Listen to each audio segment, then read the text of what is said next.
चला तर मग या आपले प्रश्न घेऊन ग्रामपंचायतीमध्ये, कारण येतोय 15 ऑगस्ट.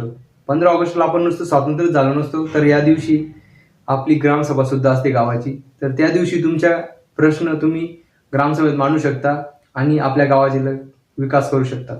मी नवतरुणांना आवाहन करतो की तुम्ही ग्रामपंचायतीमध्ये प्रश्न विचारा किंवा जागृतीकरण करा, जेणेकरून तिथे पॉम्पलेट वाटा की 15 ऑगस्टला ग्रामसभा आहे असं. कारण महात्मा गांधीजी म्हणतात की गावाकडे चला, कारण खरा विकास गावाकडूनच करू शकतो आपण वरपर्यंत. बघा, ते म्हणतात ना की ना लोकसभा ना राज्यसभा ना विधानसभा, सर्वात मोठी आहे ती ग्रामसभा. कारण जनताच मालक आहे, जनताच सर्व काही करते. म्हणून लोकांनाही आपल्या कर्तव्य, आपल्या अधिकाराबाबत जागरूक झालं पाहिजे, आपल्या समस्यांसाठी लढता आलं पाहिजे. पण लोकांना आपले अधिकारच माहीत नाही.